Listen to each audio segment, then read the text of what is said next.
Bonjour à toutes et bonjour à tous. Nous sommes maintenant dans le rayon livre et nous allons présenter quel livre au fait? J'étais en train de bouquiner le dictionnaire des mots du sexe chez Ballant, vraiment une mine d'informations. Je veux pas vous faire les. Un Non, dessin. non, je veux pas vous. Non. Mais bon, très bon, hein, chez Ballant, 35 euros. Ah oui, Voilà, tout savoir sur le jargon du sexe. au moins on sait parler français avec Ouais, ça. c'est très très bien. Alors, plus sérieusement, même si c'était très sérieux, on est dans le rayon poche.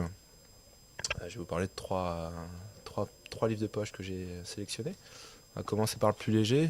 Jean-Marie Gouriot, qui est un auteur qui est très connu pour un de ses travaux qui est Les Brèves de comptoir, qui est vraiment euh, qui est devenu un nouveau classique hein, de la littérature française. Moi, je vais vous parler d'un de ses romans, parce qu'il en a fait quelques-uns. Il s'appelle Chute. C'est très clairement une comédie sentimentale. On est en présence de deux personnages qui se rencontrent, on va dire que tout oppose a priori. Elle est bibliothécaire, donc amoureuse de la lecture. Lui, il est militaire en garnison. Donc ils se rencontrent, petit coup de foudre. Mais pour la séduire, il va falloir qu'il se mette à lire, le bonhomme. Donc on a deux axes de narration.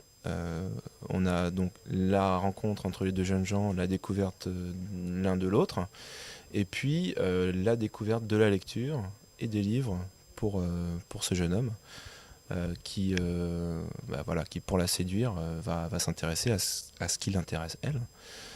Alors c'est très réussi, c'est très drôle, on retrouve la verve populaire de Gouriot. Il y a beaucoup d'humour, il y a quelques scènes de café qui sont vraiment très réussies. Et ça se lit très bien, c'est vraiment un plaisir d'un bout à l'autre.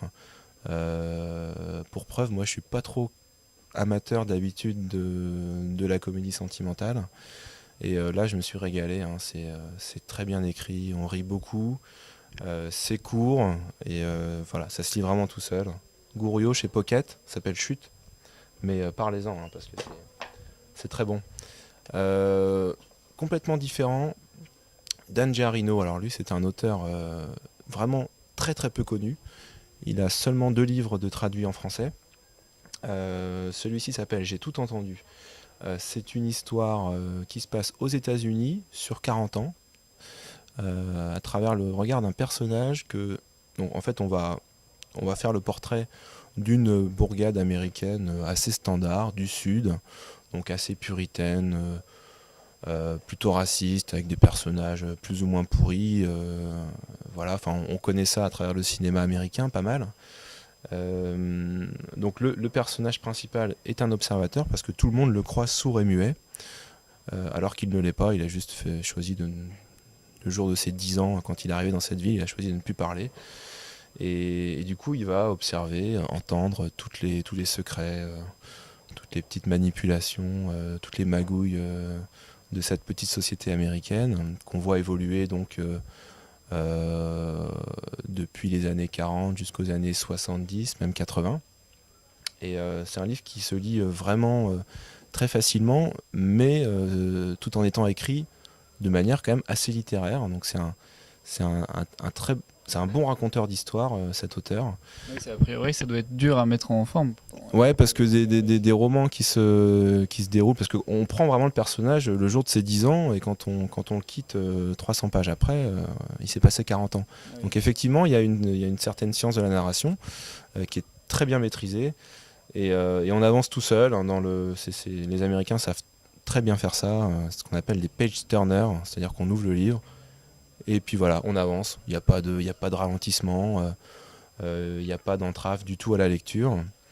Et c'est très drôle, hein. Il y a beaucoup d'humour dans ce personnage justement.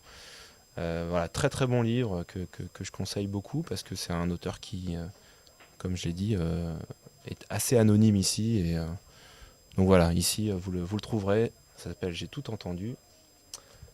Et je termine pour le rayon poche avec un troisième titre. Alors là, on passe du coq à l'âne.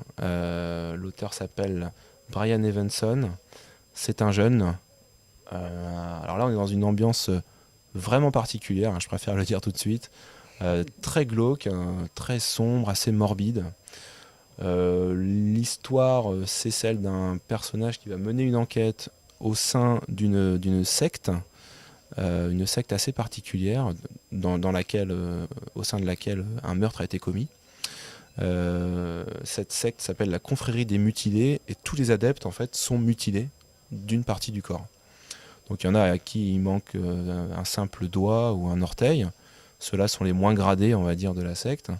Et au fur et à mesure qu'on avance dans la hiérarchie, on se retrouve avec des manchots, des amputés des jambes, jusqu'au gourou de la secte qui est un homme tronc en fait, qui est très impressionnant, qui est bien décrit.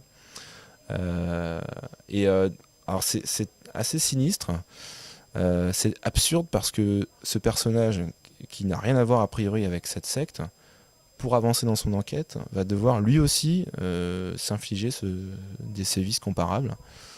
Et un policier impliqué, on voit souvent dans les livres de polar. Ouais, on n'est pas vraiment dans le polar, mais bon, on est un peu à la frontière des genres. Et c'est assez dérangeant. Mais alors c'est très bien écrit, il y a vraiment une atmosphère qui est pesante et qui est bien exécutée. Et moi, je considère qu'on est un peu au croisement d'un auteur comme Kafka pour le côté absurde, parce que le personnage principal continue coûte que coûte son enquête au prix de sa vie, enfin en tout cas de son intégrité physique. Donc il y a ce côté absurde, et puis il y a le côté un peu horrifique, fantastique, qui fait un peu penser à du Edgar Allan Poe. Donc voilà, c'est un livre particulier, mais si on aime ce genre d'atmosphère, c'est absolument génial. Je vous le conseille, c'est publié chez 10-18 en poche. L'auteur a écrit 3 romans pour l'instant, et c'est vraiment insolite et à découvrir pour qui aime la littérature ambitieuse, originale et un peu dérangeante, quoi. D'accord, et bien merci encore, et puis à une prochaine sur le site.